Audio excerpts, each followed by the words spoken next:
Bom dia. Bom dia. Novamente. Vamos abrir as nossas Bíblias, o livro de Josué.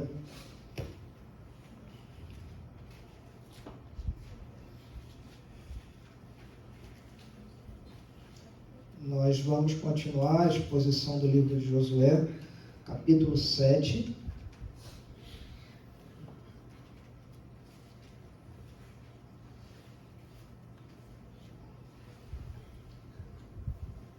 Hoje nós vamos falar sobre pecado.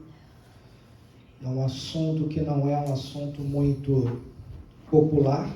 Muitas igrejas não falam ou não têm falado sobre o pecado. Nós, como igreja reformada, entendemos que é primordial que a gente fale sobre o pecado. E nós vamos falar também sobre o pecado oculto, aquele que é escondido, e as consequências disso para a nossa vida hoje. Nós vamos ler o texto do capítulo 7 juntos e depois a gente passa à exposição. O texto de Josué 7 diz assim a palavra do Senhor: Mas os filhos de Israel foram infiéis em relação às coisas condenadas, porque Acã, filho de Carme, filho de Zabdi, filho de Zera, da tribo de Judá, pegou para si uma parte das coisas condenadas. A ira do Senhor se acendeu contra os filhos de Israel. Josué enviou alguns homens de Jericó até a cidade de Ai, que está junto a Bet-Aven, a leste de Betel, e lhes falou dizendo: Vão e espiem a terra. Os homens foram e espiaram a cidade. Voltaram a Josué e lhe disseram: Não é necessário que vá todo o povo, bastam uns 2 ou 3 mil homens para atacar a cidade de Ai. Não fatigue ali todo o povo, porque são poucos os inimigos. Assim, apenas uns 3 mil homens do povo foram até lá, os quais fugiram diante dos homens da cidade de Ai. Os homens dali mataram os 36 deles e perseguiram os outros, desde o portão da cidade até as pedreiras, e os derrotaram na descida. E o coração do povo se derreteu e se tornou como água. Então Josué rasgou a sua roupa, se prostrou com o rosto em terra, diante da arca do Senhor até a tarde, ele e os anciãos de Israel. E puseram pó sobre a cabeça. E Josué disse: Ah, Senhor, por que fizeste este povo passar do Jordão para nos entregares nas mãos dos amorreus, para sermos destruídos? Antes tivéssemos nos contentado em ficar do outro lado do Jordão. Ah, Senhor, que direi? Pois Israel virou as costas diante dos seus inimigos. Quando os cananeus e todos os moradores da terra ouvirem isso, nos cercarão e apagarão o nosso nome da face da terra. E então, que farás ao teu grande nome? Então o Senhor disse a Josué: Levante-se, por que você está assim prostrado sobre o seu rosto? Israel pecou. Quebraram a minha aliança, aquilo que eu lhes havia ordenado, pois tomaram das coisas condenadas, furtaram, mentiram e até debaixo de sua bagagem o puseram. Por isso os filhos de Israel não puderam resistir aos seus inimigos. Viraram as costas diante deles, porque Israel está condenado à destruição. Não continuarei com vocês, se não eliminarem do meio de vocês a coisa roubada. Levante-se, santifique o povo e diga: santifiquem-se para amanhã, porque assim diz o Senhor Deus de Israel: há coisas condenadas no meio de vocês, ó Israel. Vocês não poderão resistir aos seus inimigos enquanto não eliminarem do meio de vocês as coisas condenadas.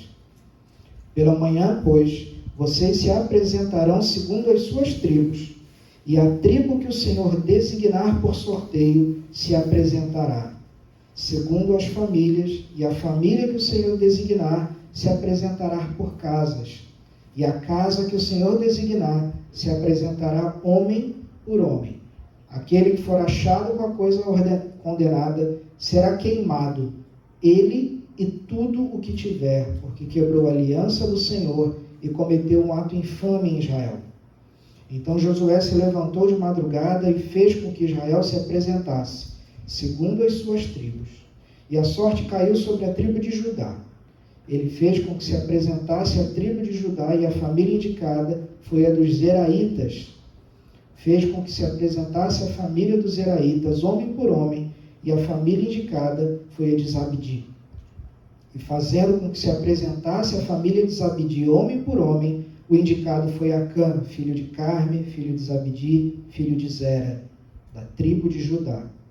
Então Josué disse a Acã: meu filho, dê glória ao Senhor Deus de Israel e renda louvores a ele. E conte-me agora, o que foi que você fez? Não me esconda nada. Acã respondeu a Josué: é verdade, eu pequei contra o Senhor Deus de Israel e fiz assim e assim. Quando vi entre os despojos uma boa capa babilônica, uns 2,5 kg de prata e uma barra de ouro pesando mais de 1,5 kg, mais de meio quilo, cobicei essas coisas e as peguei para mim. E eis que estão escondidas na terra, no meio da minha tenda, e a prata por baixo. Então Josué enviou mensageiros que foram correndo à tenda de Acã, e eis que tudo estava escondido nela, e a prata estava por baixo. Tiraram aquelas coisas do meio da tenda, e as trouxeram a Josué e a todos os filhos de Israel, e as colocaram diante do Senhor.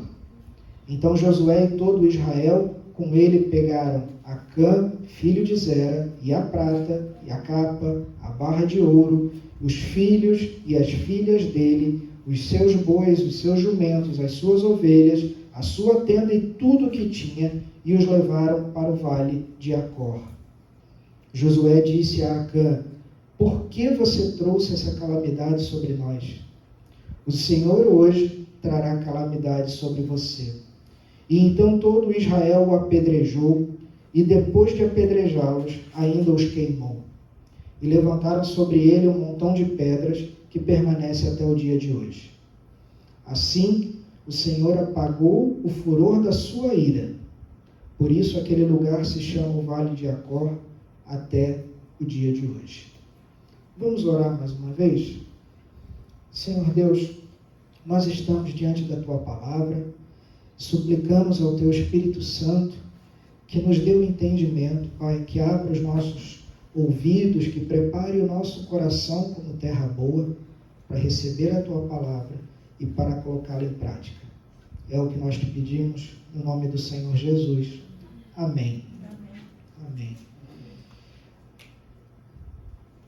Para dar ao povo de Israel aquela terra que havia sido prometida a Abraão, Deus impôs uma condição.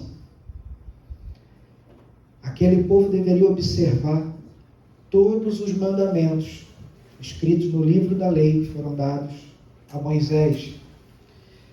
Lá em Deuteronômio 28, existe uma lista. O capítulo 28 é só essa lista. A lista das bênçãos que o povo de Israel receberia se obedecesse ao Senhor, e a lista das maldições que o povo de Israel receberia se desobedecesse ao Senhor. Essa era a condição. E nós já vimos que Jericó foi a primeira cidade que deveria ser conquistada assim que se passasse o Rio Jordão. E Deus disse que após a queda do muro, Israel deveria entrar na cidade, cada um no local onde estivesse, de acordo com a sua posição, e todos deveriam ser mortos, com a exceção da família de Raabe. E que o ouro e a prata daquela cidade não deveriam ser levados, pois eles eram do Senhor. Mais tarde a gente vai entender que o motivo dessa ordem é que aquele ouro, aquela prata, aqueles tesouros seriam usados na construção do templo do Senhor. Então, o despojo encontrado em Jericó, ele era amaldiçoado para Israel. E, de uma certa maneira, quando a gente passou pelo capítulo 6, nós vimos que o povo obedeceu. Mas aqui no capítulo 7 é narrado esse episódio de desobediência. Então, o primeiro ponto que a gente vai tratar é do pecado de Acã.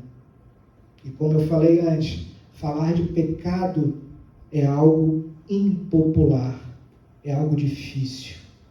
Ninguém gosta de escutar sobre o pecado. Hoje em dia as igrejas têm usado muito os seus púlpitos, não para pregar a palavra, mas para se tornarem locais de, às vezes, shows, às vezes palco de coaches, de mensagens motivacionais, e a gente não tem mais falado sobre o pecado.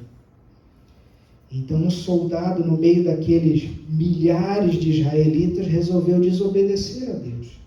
Ele se apossa de alguns bens preciosos, guarda esses bens na sua tenda, e isso traz desgraça ao povo, porque a próxima cidade na lista a ser conquistada era a cidade de Ai, uma cidade menor que Jericó, uma conquista que parecia fácil e se torna uma grande derrota para o exército de Josué. Então a lição que a gente já tira do capítulo 7, como um todo, é o segredo da nação de Israel era a presença de Deus no meio dele. E isso é ponto para nós também. Hoje, a igreja do Senhor tem a mesma característica. O nosso segredo é a presença do Senhor no nosso meio. Os israelitas ali, eles eram militarmente inferiores, eles não tinham nenhuma estratégia, eles não conheciam o relevo, a região, nada. O que daria a vitória ao povo de Israel era a presença do Senhor. Esse era o segredo e essa era a força daquela nação. Então a gente pode resumir o capítulo 7 com aquela famosa frase de Paulo, a carta aos Romanos, que o Beto já leu para a gente: se Deus é por nós, quem será contra nós? O problema é, e se Deus for contra nós? O que acontece? Um segundo ponto é que a gente vai ver que só existe uma coisa que coloca o Senhor Deus contra o seu povo. E essa uma coisa não é o pecado, mas é o pecado não confessado.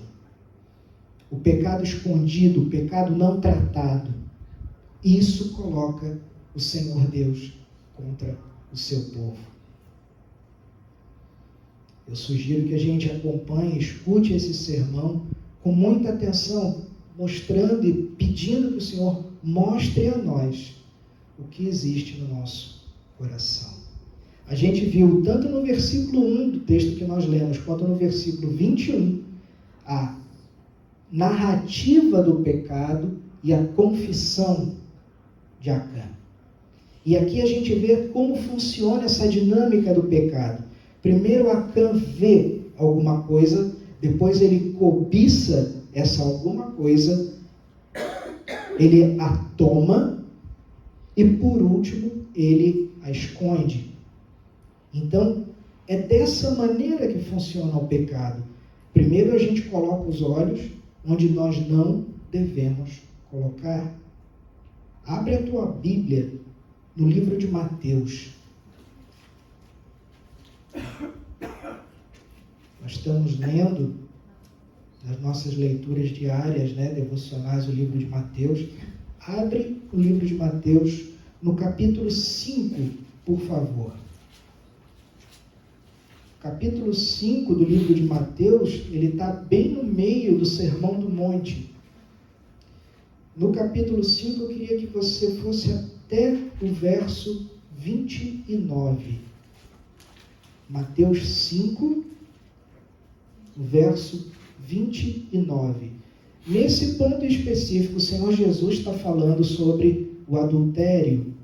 E no versículo 29 ele vai falar assim, a partir do versículo 29, se o seu olho direito leva você a tropeçar, arranque-o e jogue-o fora, pois é preferível você perder uma parte do seu corpo do que ter o corpo inteiro lançado no inferno. E na sequência ele vai falar a mesma coisa a respeito da sua mão direita. Ou seja, existe uma ligação entre onde nós colocamos os nossos olhos e a sequência que vem quando temos o pecado. Então, o primeiro ponto dessa dinâmica é que a gente coloca os olhos onde nós não devemos. Depois nós cobiçamos o que nós vimos.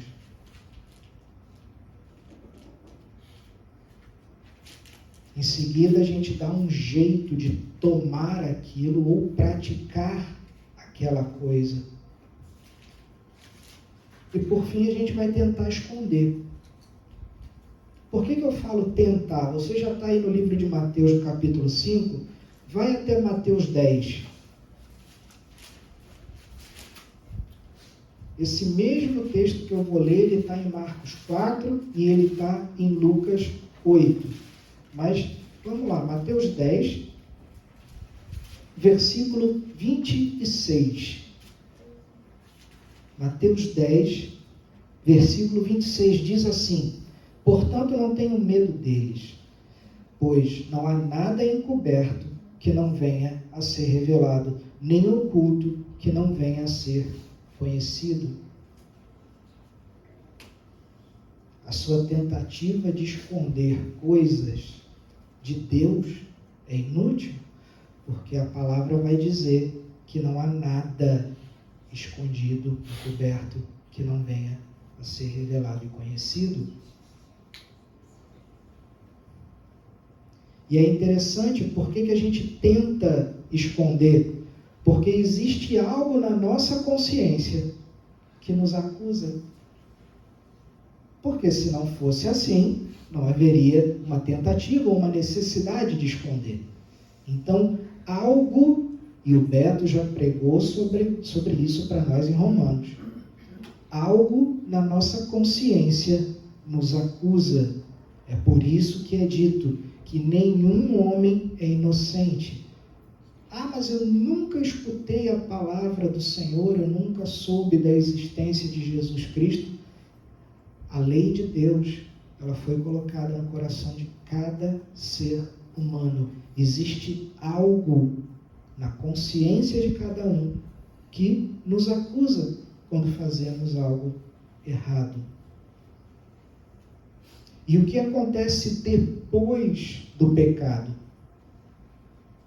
Ou seja, logo na sequência do que Acã fez, Acã pensou que ninguém estava vendo, mas Deus estava vendo. Existe um grande teólogo que falou uma vez: Deus é testemunha dos nossos pensamentos.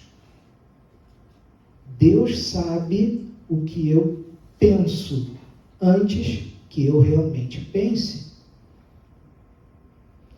E assim, diz o texto que a ira do Senhor se acendeu contra os filhos de Israel. E aí vem uma pergunta interessante: quem pecou não foi Acã? Por que o texto não diz que a ira do Senhor se acendeu contra Acã? E a resposta nós vamos encontrar na doutrina da aliança. Nós somos o povo de Deus, somos irmãos e irmãs que fazem parte da mesma família. O que acontece com um, acontece com todos. O pecado de um é o pecado de todos, e o Senhor se ira com a sua família por causa dos pecados que foram cometidos no meio do povo e que não estão sendo tratados.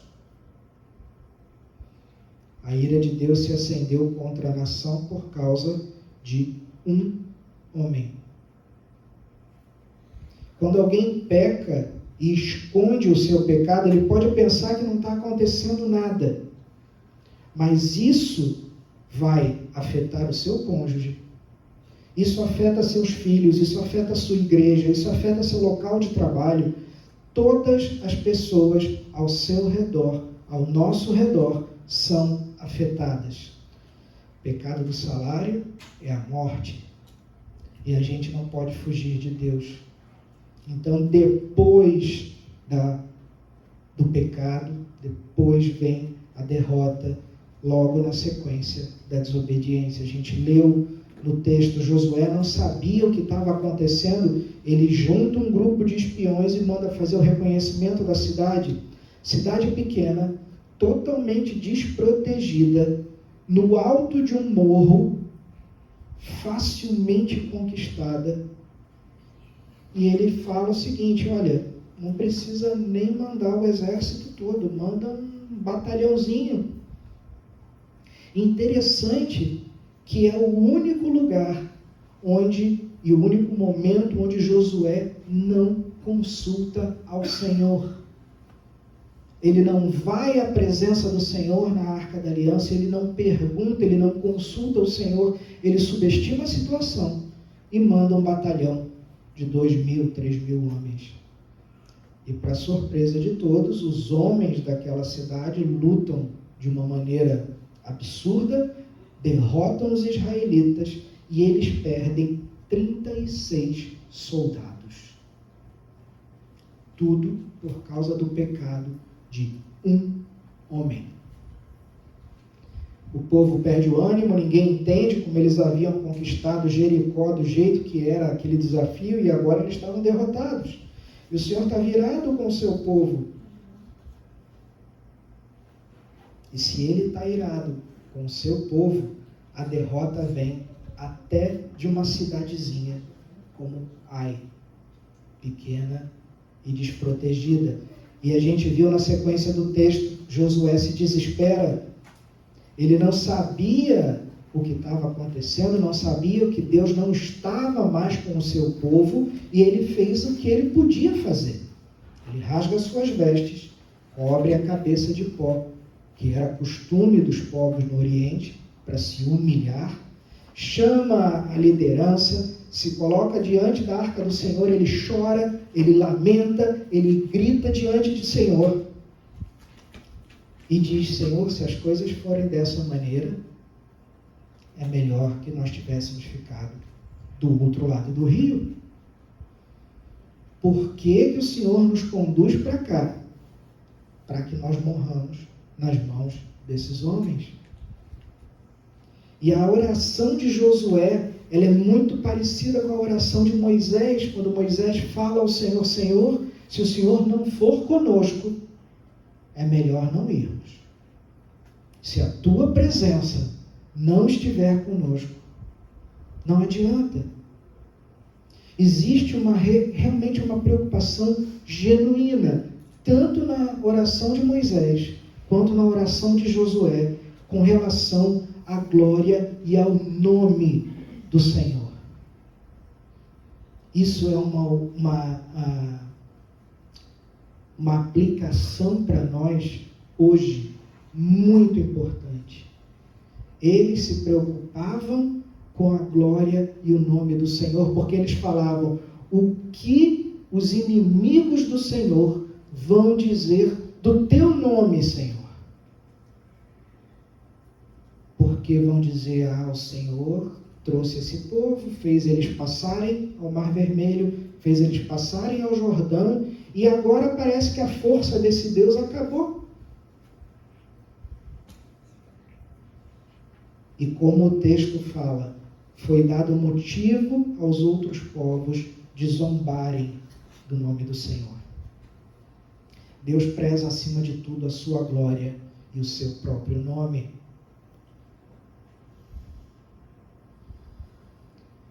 E Deus vai responder Josué. E o Senhor dá uma ordem a Josué extraordinária. Ele fala: Josué, pare de orar. Que estranho! Como Deus fala a Josué que ele pare de orar.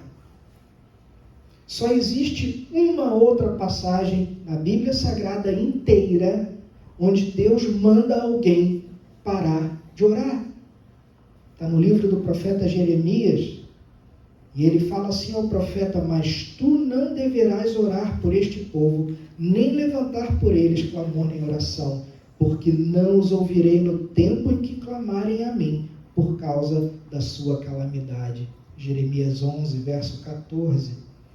Naquele momento ali, Jeremias clamava por um povo rebelde, cheio de pecados, cheio de desobediência ao Senhor, e o Senhor fala ao profeta: para de orar, porque eu não vou ouvir. E no geral, nós estamos acostumados com a palavra do Senhor nos orientando a orar. Orai sem cessar, 1 Tessalonicenses 5, 17, perseverai na oração, Romanos 12, versículo 12. Porém, nós temos ocasiões em que nós não devemos orar, mas devemos consertar a nossa vida, resolver o problema do pecado. É necessária uma atitude, uma ação.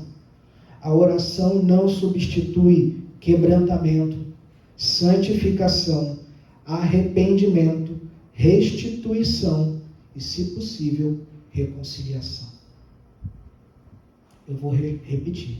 A oração não substitui quebrantamento, santificação, arrependimento. Aqui não é remorso, é arrependimento, restituição e, se possível, a reconciliação. Você pode orar até o dia do juízo, mas se não tiver lugar para essas coisas no seu coração, não vai adiantar nada. E Deus explica a Josué o que estava acontecendo. Deus vai falar: Israel pecou, e note que ele continua a tratar a situação no coletivo, atribuindo a todo o povo a responsabilidade do pecado. E o Senhor fala: olha, eu não estarei mais com vocês enquanto não for tirado do meio de vocês a coisa amaldiçoada, a coisa condenada. É a presença e a graça e o poder do Senhor que fazem aquele povo e nos fazem hoje ser vitoriosos. Não se trata, para nós hoje, igreja moderna, não se trata de ter dinheiro, não se trata de estratégias, metodologias de crescimento, não se trata de homens capacitados ou de pastores cheios de títulos. Tudo isso pode até ser importante em algum nível, mas se o Senhor não estiver no meio de nós, isso não vale nada. O segredo da igreja hoje é a presença do Senhor, e só há uma coisa que faz com que ele se afaste do seu povo, e não é o pecado em si, porque o texto de João, 1 João, capítulo 1, verso 9, diz: se confessarmos os nossos pecados, ele é fiel e justo para nos perdoar. Se nós confessarmos, tem uma condição para que isso aconteça, mas se nós confessamos, sim, ele é fiel e justo, está escrito na sua palavra. Salmos capítulo 51, verso 17, o Senhor não rejeita um coração quebrantado e contrito. Se depois de pecar nós nos humilharmos diante dele em arrependimento, está escrito na nossa Bíblia, na palavra, que ele nos ouve, que ele nos perdoa e nos levanta. O problema então não é o pecado, é pecar e esconder. Essa é a atitude de Acã. Ele fez de conta que não estava acontecendo nada e continuou com o pecado oculto. Então Deus vai direcionar Josué como tratar. Josué deveria chamar os israelitas naquela noite, santificar o povo. Repara, já é a segunda vez na exposição de Josué, onde na noite anterior o povo é conclamado a se santificar. Primeiro foi antes da travessia do Jordão, onde eles deveriam largar todos os deuses que eles carregaram durante 40 anos no deserto, porque eles iam atravessar o Jordão. E é dito na palavra que Deus era com eles. Eles tinham que ter consciência de quem estava fazendo o milagre era o Senhor. Então, Josué transmite as orientações, explica a razão da derrota, diz que alguém havia quebrado a aliança do Senhor e que eles deveriam passar a noite se examinando, porque no dia seguinte Deus mostraria quem havia feito a coisa errada. E a pergunta que a gente pode fazer é: mas Deus não sabe que era Acã? Claro. Ele não podia ter dito a Josué, quem pecou foi Acã. Mas ele decide estabelecer um processo pelo qual toda a nação junta chegaria àquela conclusão. E por que isso? Um dos motivos é de que Deus queria que o povo se envolvesse no tratamento daquele pecado, para que todos eles sentissem que o pecado de uma pessoa era de responsabilidade comum. Aquela foi uma noite de autoexame, uma noite de sondar o coração, uma noite onde eles se puseram diante do Senhor e da mesma maneira que os discípulos, na noite da última ceia, perguntaram: porventura, sou eu, Senhor? Quando Jesus faz a pergunta, quando Jesus informa, na verdade, ele não faz uma pergunta dizendo que um deles o trairia, eles começam a se perguntar entre si. E eu acho que era justamente isso que o Senhor queria, que o povo clamasse por uma sondagem no próprio coração, que o povo desejasse ser bênção para a nação. Ele queria que todos se humilhassem diante dele e estivessem prontos para se arrepender. Depois vem a descoberta de quem era o pecado, eles passam por todo aquele processo, é chamada tribo, é chamada família, é chamado até que finalmente Acã é chamado. Eu acho que nesse momento ele cai em si. Naquele instante ele toma consciência e o seu coração se quebra. E eu digo isso porque quando Josué confronta ele, a resposta dele é: na verdade, pequei contra o Senhor Deus de Israel. Foi isso que eu fiz assim, assim, assim. Então vem a consequência. A confissão de Acã, ela me parece a confissão de alguém que realmente estava arrependido. E por que eu digo isso? Porque ele não coloca a culpa em mais ninguém. Ele assume a culpa. Você já viu quando alguém confessa um pecado e ele fala alguma coisa seguido da palavrinha mas? Tem sempre uma desculpa. Eu não creio que quem confesse algo dessa maneira tenha tido um arrependimento verdadeiro. Eu brinco e eu falo isso muito sério com os meus filhos. A desculpa do aleijado é a muleta. Você tem que assumir a culpa, assumir as consequências da sua ação. Não adianta dizer: não, eu fiz, mas é porque fulano. Isso é a indicação de um coração não convertido. E ele diz também, isso também é uma indicação de arrependimento, ele diz exatamente o que ele havia feito. Ele não fala assim: não, acontece que eu peguei um negocinho lá. Não. Ele diz exatamente o que ele pegou, o peso do que ele pegou, aonde ele escondeu. Então, aquele que fala, abre o coração e diz exatamente o que foi feito, também é marca de um coração arrependido. Então vem a disciplina do Senhor. A cor, no verso 24 que nós lemos, em hebraico significa desgraça. Por causa da palavra que Josué fala: por que nos trouxeste desgraça? Uma vez descoberto o pecado, Acã tem que enfrentar as consequências. E eu realmente acredito que Deus perdoou Acã, porque a confissão dele foi sincera. O fato de Deus perdoar não quer dizer que ele nos livre das consequências do pecado, especialmente quando isso atinge a vida de outras pessoas. Paola leu para a gente o texto do rei Davi, quando ele é confrontado pelo profeta Natan com relação ao pecado que ele comete com Batseba. Ele mata o marido daquela mulher. Ele pega aquela mulher para ele. E Natan fala: o Senhor te perdoou. Você não vai morrer. Porém, o teu filho vai morrer. Por causa do pecado de Acã, 36 pais de família morreram. 36 mulheres se tornaram viúvas.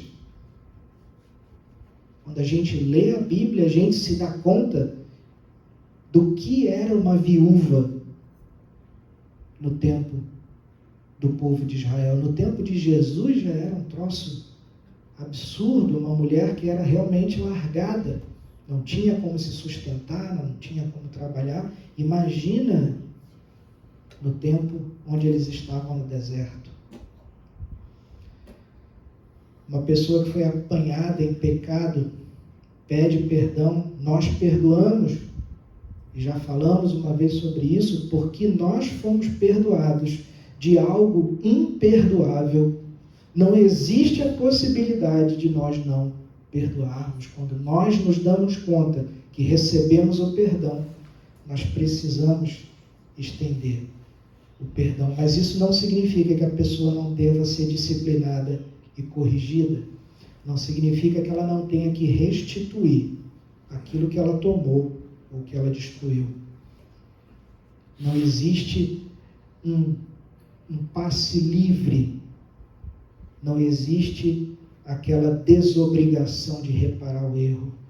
E na lei do Antigo Testamento, o assassinato era castigado com a morte, olho por olho, dente por dente. O pecado de Acã matou 36 pessoas. E aqui você também pode achar interessante, porque a pena de morte aqui é executada contra ele, contra sua mulher, contra seus filhos, contra seu rebanho, contra sua tenda, contra tudo. Por quê? 2 motivos. O primeiro é porque provavelmente era impossível que Acã chegasse da guerra com tudo isso debaixo do braço, cavasse um buraco no meio da sua tenda, escondesse tudo lá, tapasse o buraco, botasse um tapetinho em cima e que ninguém tenha visto isso acontecer. Houve a conivência da sua família. Ninguém levantou e falou: opa, isso é errado, opa, não pode, opa, chama alguém, vai lá, olha, está aqui. Houve a conivência da família. Esse não é um caso único na Bíblia. Em Atos, existe a história de Ananias e Safira. Nós já lemos o livro de Atos. Eles vendem um terreno, e eles pegam o dinheiro e dizem aos apóstolos: olha, eu estou entregando todo o dinheiro para vocês. Mas na verdade eles só entregam um pedacinho, eles mantêm um outro escondido com eles. Ananias é morto instantaneamente pelo Espírito Santo, e quando a sua mulher chega e ela é confrontada, ela mantém a mesma mentira. Igualmente ela é morta, igualzinho a ele foi. Em relação à punição dos filhos, está escrito que Deus castiga a impunidade dos pais nos filhos até a 3ª e a 4ª geração, se os filhos andam nos caminhos dos pais. Eu vou ler para vocês o texto de Êxodo, no capítulo 20. Você pode achar, gente, que absurdo, Deus castiga até a 3ª e a 4ª geração.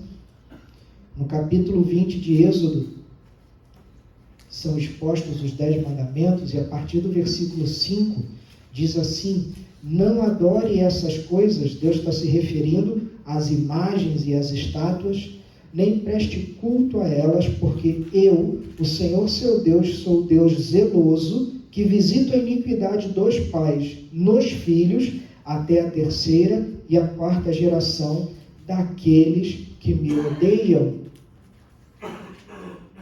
daqueles que me aborrecem, de acordo com algumas versões. E aí você acha, gente, que absurdo, que Deus malvado?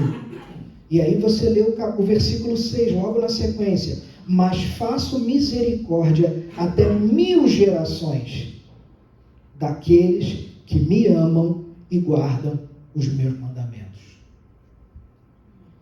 Ou seja, ele castiga até a 4ª, se os filhos andam no mesmo caminho errado dos pais. Mas ele perdoa e abençoa até 1000 gerações, se os filhos obedecem e guardam os seus mandamentos. Cuidado para não julgar Deus. Conheça o Deus a quem você serve, leia a palavra. E o segundo motivo por que o Senhor age dessa maneira com toda a família de Acã é a aliança do Senhor com Israel. Nós somos o povo de Deus, Ele nos responsabiliza de maneira conjunta. E aqui eu encerro dizendo, olha, um outro ponto interessante é que é colocado um monte de pedras sobre os corpos, daquela família que foi apedrejada e foi queimada. E a gente já viu que geralmente quando Deus manda colocar montes de pedra, aquilo serve como um memorial. Agora, memoriais geralmente são memoriais de bênçãos, de milagres, de travessias miraculosas, de grandes coisas. Por que um memorial em cima dos corpos de uma família que sofreu a disciplina do Senhor? Pelo mesmo motivo, Deus não queria que aquilo fosse esquecido. Quando alguém passasse por aquele vale, uma família, o que fosse, e alguém visse aquele memorial e perguntasse: o que foi isso? Geralmente um ancião falava: vem cá que eu vou te contar a história do pecado de Acã. Se Deus está contra nós, nós estamos perdidos. Essas pedras lá lembram no texto e lembram a nós hoje que o segredo da igreja é Deus conosco. E que só há uma coisa que coloca Deus contra nós, que é o pecado oculto. Por isso eu digo para você, nunca deixe de colocar a tua vida, minha vida, em ordem. Que nós confessemos os nossos pecados sempre e vivamos uma vida limpa diante do Senhor. Ele sabe quem nós somos. Ele conhece a nossa natureza pecaminosa mais do que ninguém. Ele não espera que nós não pequemos. Ele espera que, quando pecarmos, nós possamos correr a Ele e confessar. Da mesma maneira que Davi confessou. A sequência daquele texto que a Paola leu para a gente, de 2 Samuel, é exatamente isso. 7 dias Davi ficou deitado no chão ao lado do filho. Daquele bebê, 7 dias, e o bebê morreu. Ele não comeu, ele não tomou banho, ele não fez nada, ele ficou deitado no chão. Depois de 7 dias ele se levanta, ele chama toda a sua corte, ele toma banho, ele coloca a sua melhor roupa e ele manda preparar uma refeição. E aí o pessoal fica assustado e fala: ué? Ele fala: Deus levou o meu filho. Um dia eu vou reencontrá-lo. Já existia ali a esperança. Agora eu tenho que tocar a minha vida. E ele se alimenta, se lava, muda de roupa. E ele vai viver a vida dele. Ele não amaldiçoa Deus, porque ele sabe, ele soube que a punição do Senhor foi justa.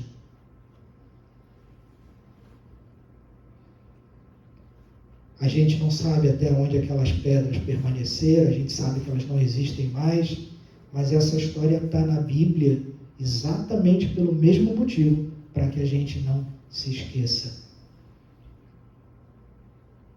A igreja existe por causa do Senhor. E como o Beto falou hoje aqui, antes da oração, e eu até comentei com ele na sexta-feira, que tem sido o meu motivo de devocional ao longo da semana, nós dependemos de Deus para tudo. Você acordou hoje de manhã, você abriu os seus olhos por graça e misericórdia dele, você continua respirando agora por graça e misericórdia dele. Então que a gente possa viver diante dele em sinceridade e pureza de coração. Vamos orar? Fecha os teus olhos. Senhor Deus, obrigado, Pai, pela tua palavra.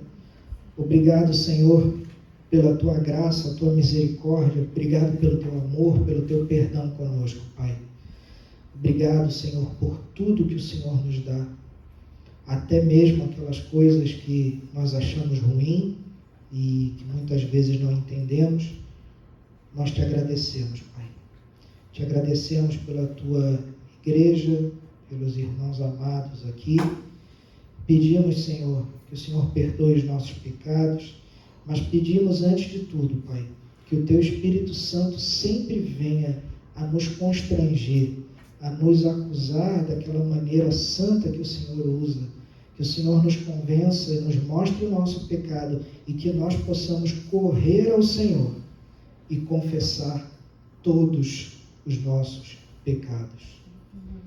Que nós possamos usar a tua palavra, o exemplo de Davi, o exemplo de tantos outros homens, principalmente de Davi, que foi dito um homem segundo o teu coração. Que a gente possa aprender a confessar os nossos pecados da mesma maneira que o rei Davi fazia. Pedimos que o Senhor abençoe a nossa semana, que o Senhor cuide de nós, nos guarde, nos abençoe. É o que nós te pedimos, Pai. No nome do Senhor Jesus. Amém.